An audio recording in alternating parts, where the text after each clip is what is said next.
ॐ भूर्भुवः स्वः तत्सवितुर्वरेण्यं भर्गो देवस्य धीमहि धियो यो नः प्रचोदयात्। ॐ शान्ति शान्ति शान्तिः।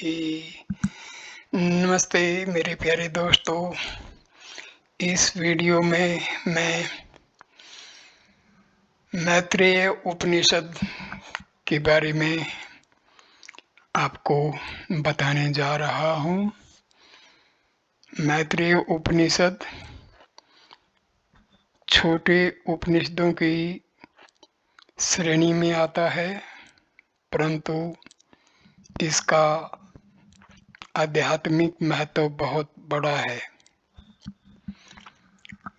इसमें संस्कृत के श्लोक हैं और उनका हिंदी अनुवाद है। हम शुरू करते हैं। ओम आप्यायन्तो ममांगनी वाक् प्राणचक्षुः श्रोत्रमयो बलम् इन्द्रियाणि च सर्वाणि सर्वं ब्रह्म उपनिषदं माहं ब्रह्म निराकुर्यां मा ब्रह्म निराकरण तवनी निराकरणं मे अस्तु तद आत्मनि निर्तेय उपनिषत्सु धर्मास्ते मयि सन्तु ते मयि सन्तु। ओम शांति शांति शांति। ये प्रार्थना है। ओम मेरे अंग, वाणी, प्राण, आँख, कान, बल और सब इंद्रियां पुष्ट बने। यह सब उपनिषदों में वर्णित ब्रह्म ही है। मैं ब्रह्म से अपने को दूर न करूं और ब्रह्म मुझे अपने से दूर न करें। ब्रह्म मुझसे दूर न हो और मैं ब्रह्म से दूर न हूँ। आत्मा से प्रीति रखने वाले मनुष्य के लिए जो धर्म उपनिषदों में बतलाए गए हैं वे मेरे भीतर हों। ओम शांति शांति शांति। प्रथम प्रपाठक, पहला अध्याय।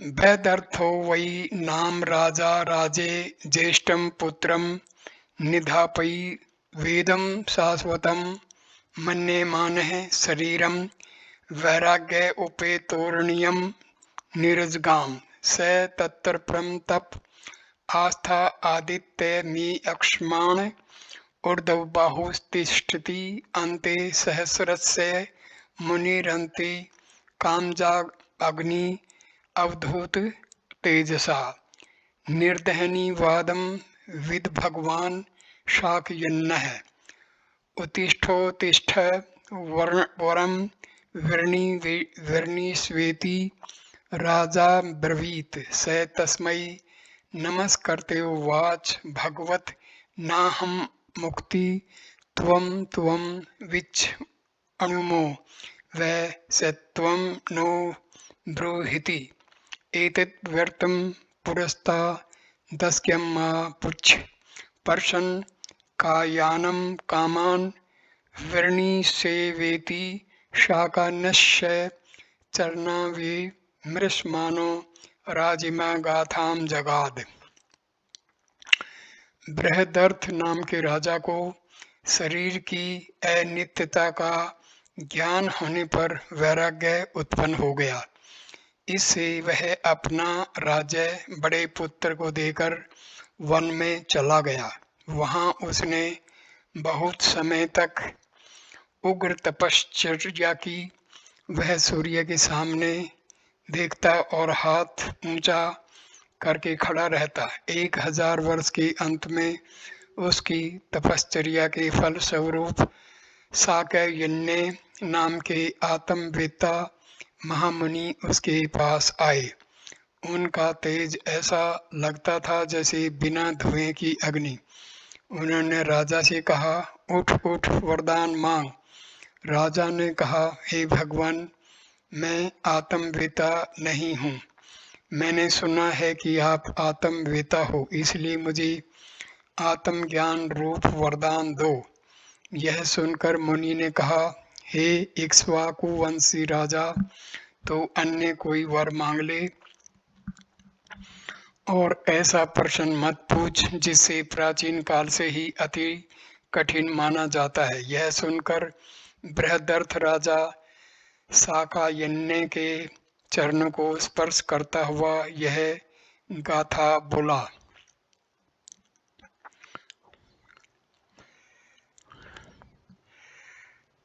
भगवन सिथम सान्यु मज्जामा स शुक्र शोणितः सलेस्मा दूषी काविमूत्र वात पित्त कफ संघाते दुर्गंधे निसारेस्मिन् शरीरे किम काम उपभोगई काम क्रोध लोभ मोह भय विषाद येष्ट वियोगा निष्ठ संप्रयोगसु पाशा मृत्यु रोग लोकादरि महितो अस्मिन् शरीरे किम कामो भोगः सर्वं चेदम् अक्षिणीष्णु पश्यामो यथे मे दंसमस् दृष्टर्नो अन्यस्योद भू प्रध्वनिष्णः अथ किमयि तेर्वा प्रेरणे महाधनु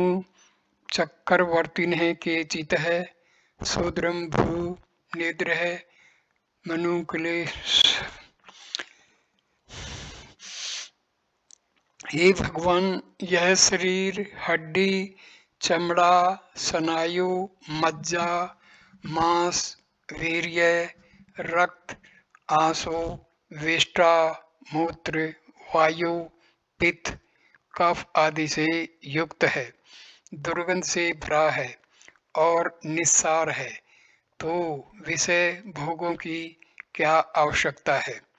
यह शरीर काम क्रोध लोभ भय दुख ईर्ष्या प्रिय वस्तु का वियोग भूख प्यास बुढ़ापा मरण रोग शोक इत्यादि से पीड़ित है, तो विषय भोगों की क्या आवश्यकता है।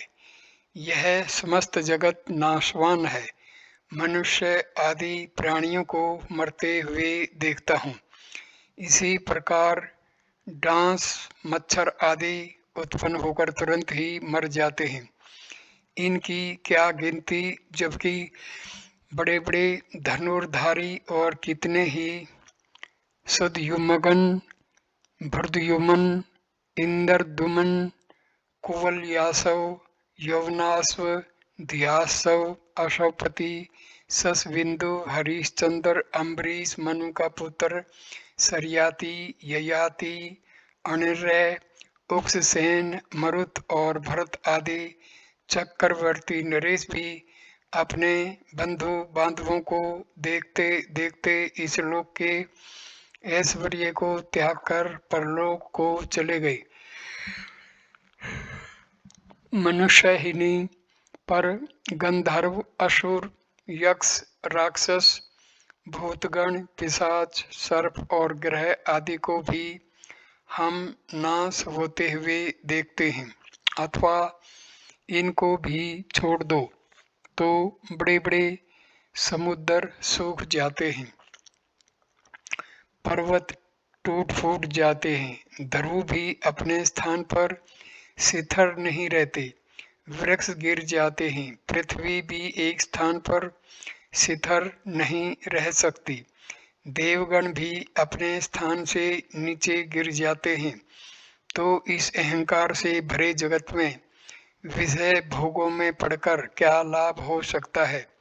विषयों में लीन रहने वाले तो बार बार जन्म मरण के चक्कर में फंसे हुए दिखाई पड़ते हैं। इसलिए हे भगवान, अंधेरे कुएं में पड़े हुए मेंढक के समान इस जगत में मैं भी पड़ा हुआ हूँ। आप मेरा उद्धार कीजिए, मैं आपकी शरण हूँ, आप ही मेरे आधार हैं। ये 2 से 7 श्लोक तक का प्रथम अध्याय था। प्रथम प्रपाठक समाप्त, पहला अध्याय समाप्त हुआ। द्वितीय परपाठक।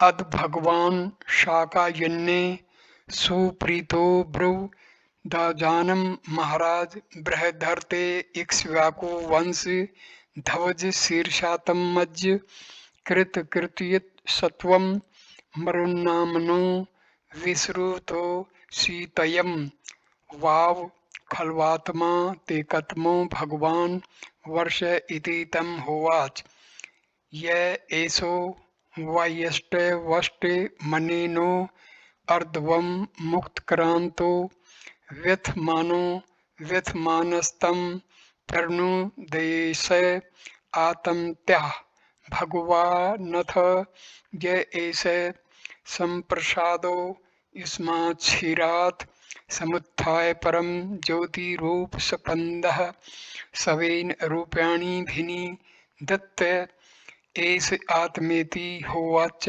मृत्यम भय ब्रूहिति। यह सुनकर महर्षि शाकायन्य अत्यंत प्रसन्न होकर राजा से कहने लगे कि हे महाराज बृहदर, तुम इक्ष्वाकु वंशी धवज शीर्ष नरेश के पुत्र हो, मरुत नाम से विख्यात हो और सर्व प्रकार से कृतकृत्य हो।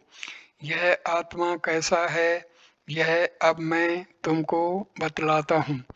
राजा ने कहा, हे भगवान, आप इस विषय को अवश्य मुझे बतलाएं।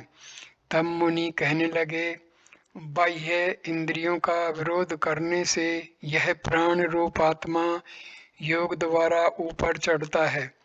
वह दुख युक्त जान पड़ने पर भी वास्तव में दुख रहित है और अंधकार का नाश करता है। यही आत्मा इस शरीर से बाहर निकलकर परम ज्योति रूप ब्रह्म को प्राप्त करके अपने स्वरूप में स्थिर हो जाता है। यह आत्मा अमृत रूप, अभय रूप और ब्रह्म रूप है।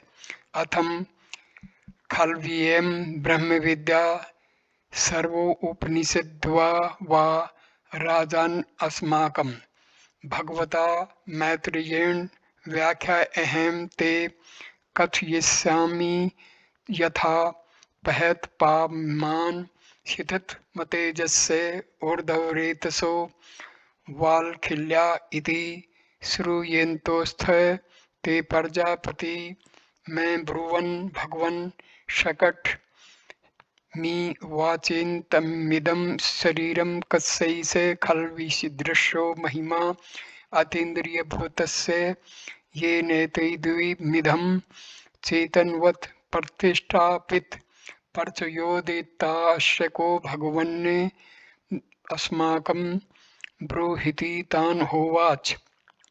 यो खलु वाचो पृष्ठी श्रूयते स वा एष शूद्रः पुतः शून्यः संतो प्राणो नि आत्मा अंतो अक्षः शिथिर शासव स्वतंत्र स्वे मपिन्नि तिष्ठन्ते एदं शरीरं चेतन प्रतिष्ठापितं परचयोदीयता चेशो शयेति ते होर भगवन् कथं नेशानि निश्चयी दिव्यमिधं चेतनवत् प्रतिष्ठापितं परचोदयता नेशो शयेति कथमिति तान् होवाच।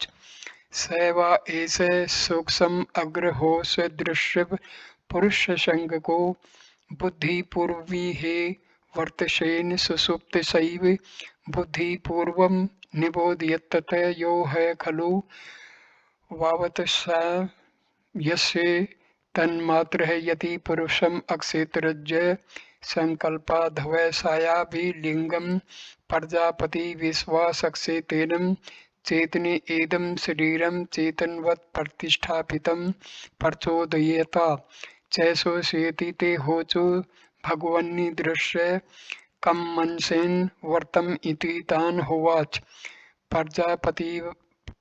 प्रजापतिर्वा एषो अग्रम तिष्ठति स नारमतकैष आत्मा अभि प्रजा असृजता अस्मे वा अप्रबुधा अप्राणा स्थान रिपो तिष्ठमाना अपश्यत् स नारमत सो प्रतिबोधनाभ्यन्तरं प्राविशानुयत्थ स वायु विस्मानं कृत्वाभ्यन्तरम्। हे राजन, समस्त उपनिषद जिसका उपदेश करते हैं, उस ब्रह्मा का ज्ञान भगवान मैत्रेय ने हमको प्रदान किया है। यही मैं तुझे बतलाता हूँ। जिनके पाप नष्ट हो चुके हैं, ऐसे तीक्ष्ण तेज वाले और ब्रह्मचारी बाल खिल्ले नाम के मुनि प्रसिद्ध हैं। उन्होंने एक बार ब्रह्मा जी से पूछा, हे भगवान, यह शरीर गाड़ी शकट के समान अचेतन है, तो ऐसी किसकी महिमा है? कौन सा ऐसा अतीन्द्रिय पदार्थ है जिससे यह शरीर चेतन के समान प्रतिष्ठा प्राप्त कर लेता है? इसको प्रेरणा देने वाले कौन हैं? यह हमको बतलाओ। इस पर ब्रह्मा ने उत्तर दिया, जिसे वाणी से परे बतलाया जाता है, उसी शुद्ध पवित्र शून्य शांत जीवित करने वाले अनंत अविनाशी शिथिर सनातन जन्म रहित और स्वतंत्र आत्मा की यह सब महिमा है। उसी से इस शरीर को चेतन के समान प्रतिष्ठा मिलती है। वही प्रेरणा देने वाला है। यह सुनकर बाल खिल्ले ने पूछा, हे भगवान, यह आत्मा इच्छा रहित होने पर भी इस शरीर में चैतन्य रूप कैसे टिका हुआ है? यह क्यों इसको प्रेरणा देता है और इसकी यह महिमा किस प्रकार की है? ब्रह्मा ने उत्तर दिया, यह आत्मा सूक्ष्म अग्राह्य अदृश्य है। इसका नाम पुरुष है। अपने एक अंश से वह यहाँ बुद्धि पूर्वक क्रिया करता है, सोते हुए को युक्ति पूर्वक जगाता है। उसका यही अंश सब चेतन प्राणियों में जीवात्मा बना है। वही हरेक के शरीर में अक्षेत्रज के रूप में रहता है।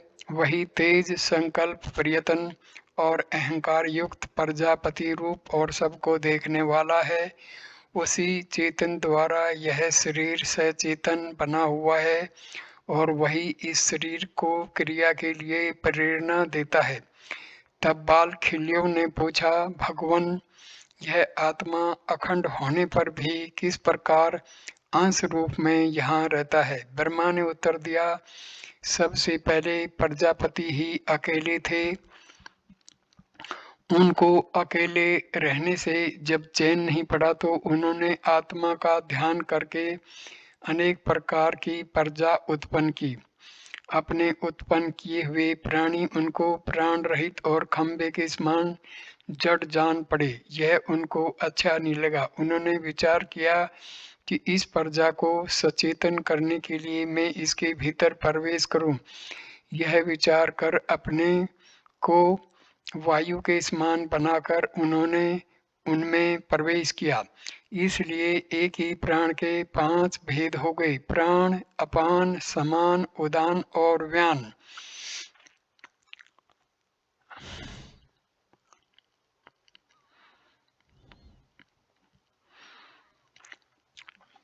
अब हम हिंदी अनुवाद को ही ले लेते हैं। जो ऊपर की ओर गति करता है वह प्राण है। जो नीचे गति करता है वह अपान है। जो अतिशय स्थूल अन्न धातु को गुदाह स्थान में पहुंचाता है वह समान है।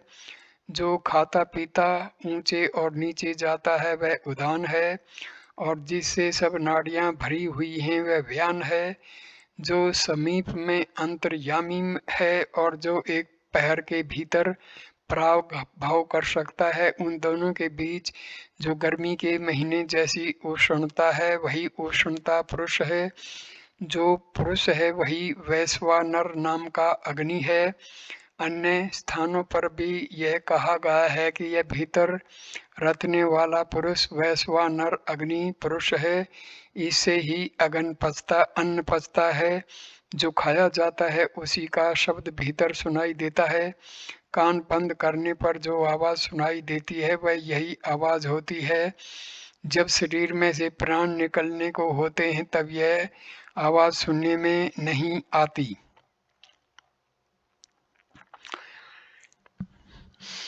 यह प्रजापति रूप आत्मा अपने 5 रूप बनाकर हृदय रूप गुफा में स्थित बना है और यह आत्मा ही मन के रूप में, प्राण के रूप में तथा अन्य अनेक रूप में सत्य संकल्प वाला है।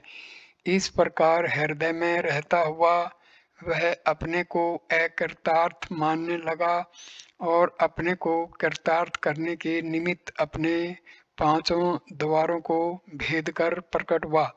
ये 5 द्वार ही 5 इंद्रियां बन गई। ये 5 इंद्रियां लगाम हैं और 5 कर्मेंद्रियां घोड़े हैं। शरीर रथ है, मन सारथी है और स्वभाव प्रकृति चाबुक है। इस चाबुक से प्रेरित होने पर शरीर चक्कर की तरह प्रेरित होता है, पर मृत्यु के पश्चात वह चेतना युक्त दिखलाई नहीं देता। इस प्रकार आत्मा ही शरीर का प्रेरक है। ऐसा जान पड़ता है कि यह आत्मा शरीर के वश में हो गया है और शुभ अशुभ कर्मों के फल से बंधन में पड़ गया है और इस कारण भिन्न भिन्न शरीरों में संचार करता हुआ रहता है। पर विचार करने से जान पड़ता है कि वास्तव में वह अव्यक्त, सूक्ष्म, अदृश्य, अग्राह्य और ममता रहित है। इसलिए वह समस्त अवस्थाओं से रहित है। उसमें कर्तापन न होने पर भी ऐसा जान पड़ता है कि वह कर्ता रूप है। यह आत्मा शुद्ध, शिथिर, अचल, आसक्ति रहित, दुख रहित, इच्छा रहित दृष्टा की तरह रहकर अपने कर्मों का फल भोगता जान पड़ता है। इसी प्रकार यह भी जान पड़ता है कि उसने अपने स्वरूप को त्रिगुणात्मक वस्त्र द्वारा ढक रखा है। द्वितीय प्रपाठक समाप्त। दूसरा अध्याय समाप्त हो गया है। तृतीय प्रपाठक, तीसरा अध्याय शुरू हम करते हैं। संस्कृत को हम छोड़ के सीधा हिंदी का अनुवाद देखते हैं। यह सुनकर वाल्खिल्यों ने प्रश्न किया, भगवान, जो इस आत्मा की ऐसी महिमा बतलाते हो तो फिर क्या शुभ अशुभ कर्मों के नीचे दबा हुआ और भली बुरी योनियों में भ्रमण करता हुआ आत्मा कोई दूसरा है? सुख और दुख से पराभव पाकर कौन सा आत्मा ऊंची अथवा नीची गति में भ्रमण करता है? यह सुनकर ब्रह्मा बोला, जो शुभ अशुभ कर्मों के नीचे दबा हुआ है वह तो दूसरा भूतात्मा कहलाता है। वह भली बुरी योनियों को प्राप्त होता है, ऊंची नीची गतियों में जाता है और राग द्वेष आदि द्वंद्वों से अभिभूत होता है। इसको भूतात्मा कहने का कारण यह है कि 5 तन मात्राओं और 5 महाभूतों को भूत नाम से पुकारा जाता है और इन भूतों का जो समुदाय है वही शरीर है। इसलिए इस शरीर को ही भूत आत्मा कहा जाता है। इसमें रहने वाली आत्मा तो कमल पत्थर पर रहने वाली पानी की बूंदों की तरह है, पर अपनी प्रकृति के गुणों द्वारा पराभव पाकर वह मूढ़ बन गया है और इसलिए अपने भीतर रहने वाले प्रेरक परमात्मा को वह देख नहीं सकता। इसी प्रकार गुणों के समूह से तृप्त होता हुआ पाप युक्त, अस्थिर, चंचल, लोलुप, विषयों की इच्छा वाला, व्याकुल और अभिमानी बनकर वह अहंकार युक्त बन जाता है। वह कहने लगता है कि यह मैं हूँ, यह मेरा है।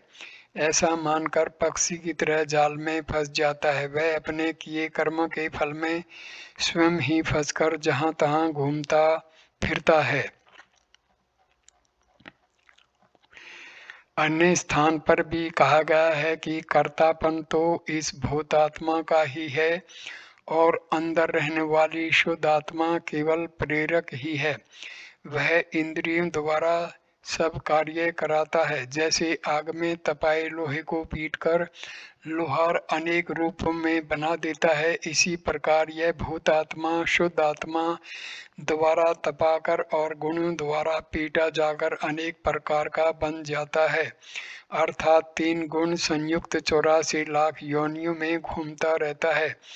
यही अनेकताओं का स्वरूप है। जिस प्रकार चक्कर को चलाने वाला कुम्हार चक्कर से भिन्न रहता है, वैसे ही इन तीनों गुणों को प्रेरणा देने वाला पुरुष अर्थात आत्मा इन गुणों से भिन्न है। जैसे लोहे के गोले को पीटने में उसमें रहने वाली अग्नि को नहीं पीटा जाता, वैसे ही शुद्ध आत्मा को कुछ विकार नहीं होता, परंतु भूतात्मा के संसर्ग का दोष ही उसे लगता है। फिर अन्य स्थान में यह भी कहा गया है कि स्त्री पुरुष के संयोग से यह शरीर उत्पन्न होता है, वह चेतना रहित है और मानो नरक ही है। मूत्र के द्वार में से निकलने वाला यह शरीर हड्डियों से गठित किया गया है, मांस से लिपा हुआ है, चमड़े से मढ़ा हुआ है, मलमूत्र पित्त कफ आदि से भरपूर है। इसके सिवाय अन्य बहुत तरह के मलों से भी युक्त है। वह मानो सब खराब वस्तुओं का खजाना हो, ऐसा लगता है। फिर अन्य स्थान में भी कहा गया है कि मोह, दुख, क्रोध, बुढ़ापा, भूख, प्यास, दीनता, नास्तिकता, अज्ञान, मत्सरता, निर्दयता, मूढ़ता, निर्लज्जता, कृतघ्नता, उद्वत्तता और विश्वमता आदि अनेक तमोगुण के विकारों से यह भरा हुआ है। इसके अतिरिक्त तृष्णा, स्नेह, राग, लोभ, हिंसा, खेल, दृष्टि, व्यापार, ईर्ष्या, स्वेच्छापूर्ण व्यवहार, चंचलता, किसी की वस्तु के लेने की इच्छा, धन कमाने की इच्छा, मित्रों का संग्रह, परिग्रह का आश्रय, इंद्रियों के अप्रिय विषयों से द्वेष और प्रिय विषयों से आसक्ति इत्यादि रजोगुण के विकार का भी इसमें बहुत से पाए जाते हैं।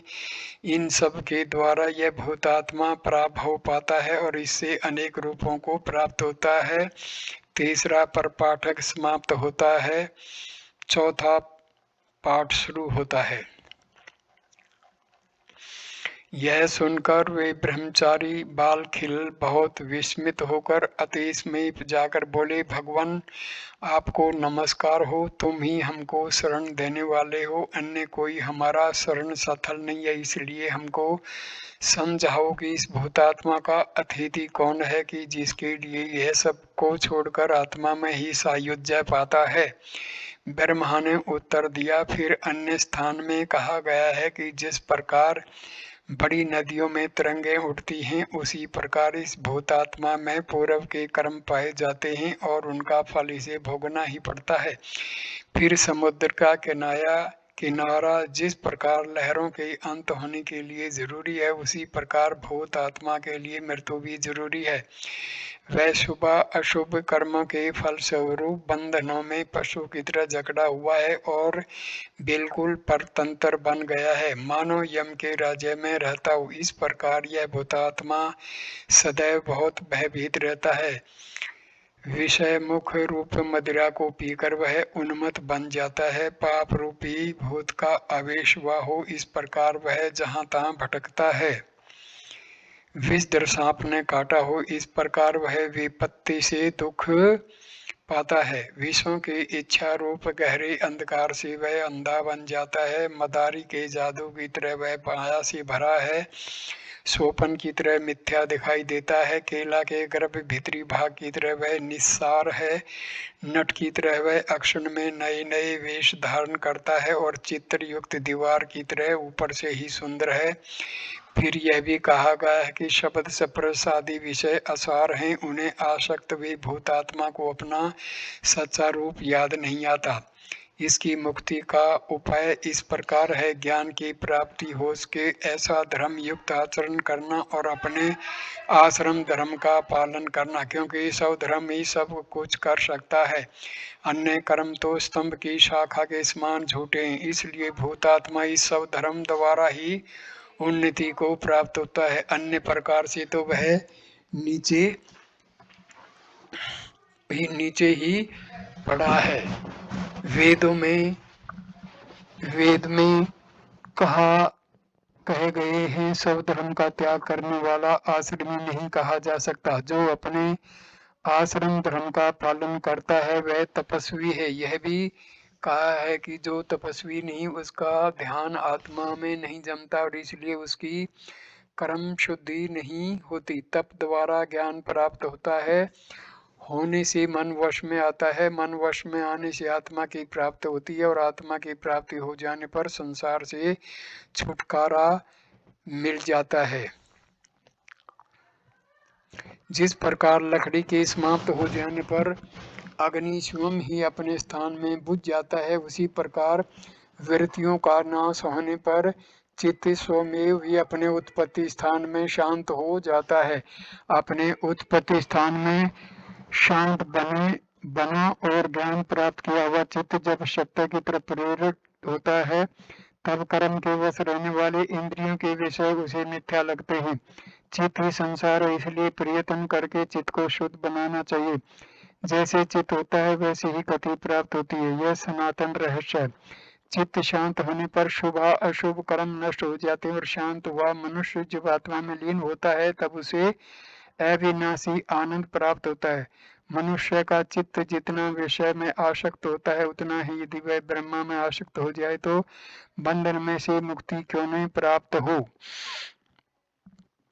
मन दो प्रकार का है, शुद्ध और अशुद्ध। कामनाओं की इच्छा वाला मन अशुद्ध है और कामनाओं से रहित मन शुद्ध है। जब मन लय विक्षेप रहित और बिल्कुल शिथिल बन जाता है और उसका मन पना निकल जाता है तभी वह परम पद रूप हो जाता है। जहाँ तक मन का नाश न हो वहाँ तक ही उसका हृदय में निरोध करना है। बस यही ज्ञान और मोक्ष का सार है, बाकी तो ग्रंथों में विस्तार किया गया है। समाधि द्वारा जिसका मल दूर हो गया है और जो आत्मा में संयुक्त हो गया है ऐसा चित्त ही आनंद प्राप्त कर सकता है। उसका वर्णन वाणी द्वारा नहीं किया जा सकता, उसका तो केवल अंतःकरण से अनुमान किया जा सकता है। जिस प्रकार पानी में पानी, अग्नि में अग्नि, आकाश में आकाश मिल जाने पर वह फिर पृथक रूप में दिखाई नहीं पड़ सकता, उसी प्रकार चित्त का लिप्त लय हो जाने पर मनुष्य मुक्त हो जाता है। मनुष्यों के बंध और मोक्ष का कारण मन ही है। विश्व में आसक्त बना हुआ मन ही बंधन का कारण है और विषय रहित मन मोक्ष का कारण है। तुम ब्रह्मा हो, तुम विष्णु हो, तुम रुद्र हो, तुम प्रजापति हो, तुम अग्नि, तुम वरुण हो, तुम वायु हो, तुम इंद्र हो और तुम चंद्रमा हो, तुम मनु हो, तुम यम हो, तुम पृथ्वी हो, तुम अच्युत हो, तुम ही अपने विषय रूप स्वाभाविक अर्थ में हो और तुम ही स्वर्ग में अनेक प्रकार से रहते हो। हे सबके ईश्वर, तुमको नमस्कार। तुम ही सबके आत्मा, सब कर्म करने वाले, सबके भोक्ता, सब प्रकार की माया वाले, सर्वत्र क्रीड़ा करने में प्रेम रखने वाले और प्रभु हो। हे शांत स्वरूप, आपको नमस्कार हो। अतिशय गुह्य, अचिंत्य, परमाणु से न जान सकने योग्य तथा आदि अंत रहित आपको नमस्कार हो। सृष्टि के पहले यह केवल अंधकार अथवा अज्ञान रूपी था, फिर परमात्मा से प्रेरणा पाकर इंद्रियों के विषय रूप बना है। इसमें से यह वस्तु रजोगुण स्वरूप है, अर्थात प्रेरणा पाया हुआ रजोगुण विषमता को प्राप्त हुआ है। उसी प्रकार यह तमोगुण का रूप है, मानो प्रेरणा पाया तमोगुण ही तमोगुण में से निकला है, और यह सतवगुण है, मानो प्रेरणा पाया सतवगुण ही सतवगुण से सर्वित हुआ है। जो यह चेतना सत्ता प्रत्येक प्राणी में अक्षेत्रज जीव रूप से उपस्थित है वही परमात्मा का अंश है। वह संकल्प और निश्चय स्वरूप है, अहंकार रूप चिन्ह युक्त है और प्रजाओं का पति है। ब्रह्मा विष्णु और इंद्र को परमात्मा का सबसे बड़ा और श्रेष्ठ शरीर कहा गया है। उस पर परमात्मा का सबसे बड़ा और श्रेष्ठ शरीर कहा गया है। उस पर परमात्मा का रजोगुण का अंश ब्रह्मा है, तमोगुण का अंश रुद्र है और जो सतोगुण का अंश है वह विष्णु है।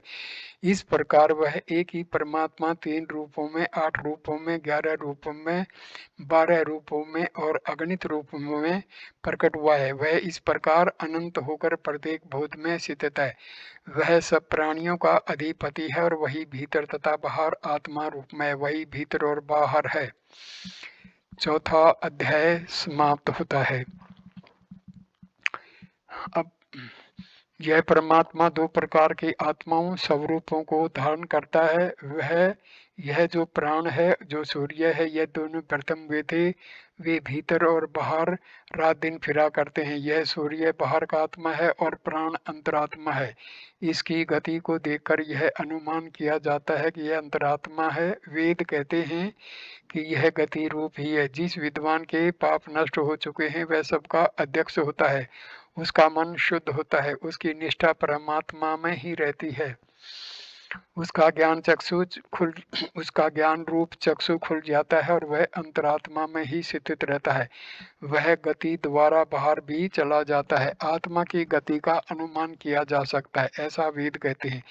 अब जो सूर्य के भीतर सुवर्ण में पुरुष दिखाई देता है, जो हमको हिरण्य प्रकाश जैसा दिखाई देता है, वही हृदय कमल में स्थित है और वही अन्न को खाता है। अब जो हृदय कमल में स्थित है और अन्न खाता है, वही इस सूर्य की अग्नि के रूप में आकाश में रहता है। वह काल नाम वाला है। वह अदृश्य रहकर सर्वभूत रूपी अन्न का भक्षण करता है। यह कमल क्या है और यह क्या जानता है? इसका उत्तर यह है कि वह जो आकाश वही कमल है। इसमें रहने वाला वह सब कुछ जानता है। इन चार दिशाओं और चार उप दिशाओं में वह स्थित है। वह सबसे परे है। इस प्राण और आदित्य को ओम अक्षर द्वारा, व्यावहृतियों द्वारा और गायत्री मंत्र द्वारा उपासना करनी चाहिए। ब्रह्मा के दो ही स्वरूप हैं, मूतम और मूर्त और अमूर्त। उनमें से जो मूर्त है वह असत्य है और जो अमूर्त है वह सत्य है। वही ब्रह्म है। जो ब्रह्म है वही ज्योति है। जो ज्योति है वही आदित्य है। वही ओम है। वही आत्मा है। उसने अपने स्वरूप को तीन प्रकार बनाया है। ओम यह तीन मात्राओं के रूप में है। इन तीन मात्राओं से यह सब ओतप्रोत है। इसी में सब कुछ मौजूद है, ऐसा श्रुति में कहा गया है। अथवा आदित्य ही ओम है। ऐसा ध्यान करते हुए पुरुष को चाहिए कि वह आत्मा का उनके साथ संगठन करे। फिर अन्य स्थान पर भी कहा गया है कि यह जो सामवेद का एक भाग उद्गीत है वही प्राण ओम है और वह प्रणव है। वही प्रणव ओम है और वही प्रणव वही उद्गीत है। जो प्रणव नाम वाला तत्व वही सबको उत्पन्न करने वाला है। वह नाम तथा रूप है, निद्रा रहित है, वृद्धावस्था रहित है, मृत्यु रहित है। फिर उसको 5 प्रकार का जानना चाहिए। वह हृदय रूपी गुफा में रहता है, ऐसा श्रुति ही कहती है। इसका मूल ऊपर है और शाखाएं ब्रह्म तक हैं। वे शाखाएं आकाश, वायु, अग्नि, जल और पृथ्वी आदि हैं। इस एक ही तत्व द्वारा यह सब कुछ ग्रहण किया जा सकता है। यही ब्रह्म है। यह सब जगत उसका स्वरूप ही है। यह जो सूर्य है वह इस ओम अक्षर का ही स्वरूप है। इसलिए ओम अक्षर से ही उसकी सदैव प्रार्थना करनी चाहिए। इसी से एकमात्र उसके रस को समझा जा सकता है। इस प्रकार श्रुति कहती है, यही पवित्र अक्षर है। इस अक्षर को जानकर मनुष्य इसकी इच्छा करे वह उसे प्राप्त हो जाता है। फिर अन्य स्थान पर कहा गया है कि ब्रह्म का यह शरीर शब्द करता है, उसे ओम कहते हैं। यह स्त्री पुरुष और नपुंसक लिंग वाला है। अग्नि, वायु और सूर्य के रूप में यह प्रकाश वाला है। रुद्र और विष्णु के रूप में अधिपति है। गार्ह, प्रत्यय, दक्षिणा, अग्नि और आवाहनीय ये इसके 3 मुख हैं। ऋग्वेद, यजुर्वेद और सामवेद को वह जानता है। भू, भुवय और स्वर्ग ये 3 उसके लोक हैं। भूत, भविष्य और वर्तमान ये उसकी काल हैं। प्राण, अग्नि और आदित्य उसके प्रताप हैं। अन्न, जल और चंद्रमा उसकी पोषण है। बुद्धि, मन और अहंकार उसके चेतन हैं और प्राण, अपान तथा व्यान उसके प्राण है। ऐसा कितने ही कहते हैं। मैं तेजसा हूँ, ऐसा वह कहा गया है। वह स्तुति करने वाला और अर्पित करने वाला होता है। श्रुति ऐसा कहते हैं। सत्य काम यहीं पर और अपर ब्रह्म यह ओम ऐसा अक्षर है। अब इसने जो विस्तार किया वह सत्य है। प्रजापति ने तप करके भू, भुवय और स्व ऐसा कहा है। यह प्रजापति का स्थूल शरीर है। यह लोकों द्वारा बना है। स्व इसका मस्तक है। भुवर नाभि है। भू पैर है। आदित्य चक्षु है। यह उसके अधीन है। महापुरुषों के ये मात्राएं अंश हैं। यह पुरुष चक्षु द्वारा इन मात्राओं में जाता है। सत्य ही चक्षु है। नेत्र में रहने वाला पुरुष ही सब पदार्थों के विषय में बतलाता है। इसलिए भूर भूर भूर भुवर और सुवर इस विधि से उपासना करनी चाहिए। अन्य अन्न ही प्रजापति है, सबका आत्मा और सबका चक्षु की तरह वह उपास्य है, ऐसा वेद कहते हैं। यह प्रजापति जगत को धारण करने वाला शरीर है, इसमें यह सब स्थित है और वह इन सब में स्थित है, इसलिए इसकी उपासना करनी चाहिए। यह सूर्य का श्रेष्ठ तेज है अथवा यही आदित्य है और यही सविता अर्थात सबको उत्पन्न करने वाला है। इस प्रकार समझकर आत्मा की इच्छा रखने वाले को उसी को स्वीकार करने को तत्पर रहना चाहिए, ऐसा ब्रह्मवादी कहते हैं। अब इस सूर्य देव के भर्ग का हम ध्यान करते हैं क्योंकि वह हमारे सम्मुख उपस्थित रहता है। उनका जो भर्ग है वह वृद्धि को प्राप्त होता रहता है। ब्रह्मवादी प्रश्न करते हैं कि हम किसका चिंतन करें। इसका उत्तर है कि हम उसका चिंतन करें जो हमारी बुद्धियों को प्रेरणा करता है। बुद्धि को भी धी कहते हैं, जो हमारी बुद्धि को प्रेरित करता है, सम्मार्ग पर चलाता है, ऐसा ब्रह्मवादी कहते हैं। अब भर्ग शब्द की व्याख्या करते हुए कहते हैं कि भर्ग वही है जो सूर्य में स्थापित किया गया है। आँख की पुतली में भी भर्ग के नाम से यही रहता है, इसकी कांति से ही गति कर सकता है, इसलिए यह भर्ग अथवा यह सबको तपाता है। इसे भर्ग है अथवा इन प्राणियों का रज्जन करता है, इसलिए भर्ग है। अथवा यह प्राणियों में जाता है, इसलिए भर्ग है। अथवा इस जगत में यह आता है और जाता है, अथवा इसी के लिए प्रजा है, अथवा यह सबका धारण पोषण करता है, इसलिए भर्ग है।